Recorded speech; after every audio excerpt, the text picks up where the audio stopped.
அனைவருக்கும் வணக்கம். சற்றுமுன் கிடைத்த முக்கிய அறிவிப்பின்படி பொதுமக்கள் அனைவரும் பயன்பெறும் வகையில் தமிழகத்தில் பேருந்து கட்டணம் புதிய மாற்றம் குறித்து முக்கியமான அறிவிப்புகள் வெளியாகியுள்ளன. இதை பத்தி விரிவாக தெரிஞ்சுக்கணும்னா இந்த வீடியோவை கடைசி வரைக்கும் ஸ்கிப் பண்ணாம பாருங்க. வீடியோக்குள்ள போறதுக்கு முன்னாடி இந்த வீடியோக்கு ஒரு லைக் பட்டனை பிரஸ் பண்ணிக்கோங்க. இது வரைக்கும் இந்த சேனலை சப்ஸ்கிரைப் பண்ணாதவங்க சப்ஸ்கிரைப் பண்ணிக்கோங்க. நாடு முழுவதும் டிஜிட்டல் பண பரிவர்த்தனைகள் அதிகரித்து வருகின்றன. செல்போன் மூலம் பயனர்கள் உடனடியாக பண பரிமாற்றம் செய்யும் வசதி எளிதாக இருப்பதால் டிஜிட்டல் பேமெண்ட்ஸ் மக்களிடையே பெரும் வரவேற்பை பெற்றுள்ளது.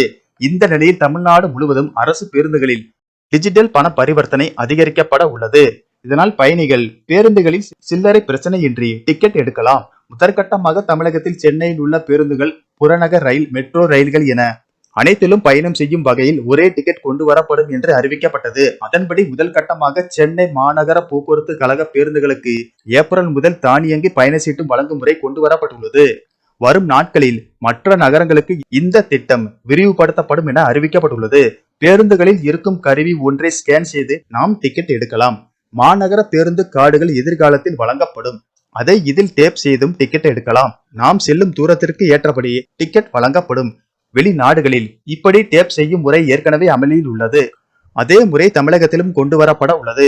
அதே போல் டிஜிட்டல் பண பரிவர்த்தனை வாங்க நடத்துனர்களும் ஊக்குவிக்கப்பட உள்ளனர். இதற்காக தமிழக அரசு ஒரு முக்கிய அறிவிப்பு ஒன்றை வெளியிட்டுள்ளது. அந்த அறிவிப்பில் credit card, debit card, QR code மூலமாக டிஜிட்டல் பண பரிவர்த்தனை மூலம் அதிக டிக்கெட் விற்பனை செய்யும் அரசு போக்குவரத்து கழக நடத்துனர்களுக்கு பரிசு தொகை மற்றும் பாராட்டு சான்றிதழ் வழங்கப்படும் என அறிவிப்பு வெளியிடப்பட்டுள்ளது. இந்த டிஜிட்டல் பண பரிவர்த்தனை தமிழகம் முழுவதும் நடைமுறைக்கு வந்த பின் பேருந்துகளில் டிக்கெட் எடுப்பதில் சில்லறை பிரச்சனை இருக்காது. இதனால் பேருந்து நடத்துனருக்கும் பயணிகளுக்கும் இடையே நடக்கும் வாக்குவாதம் தவிர்க்கப்படும் என கூறப்படுகிறது.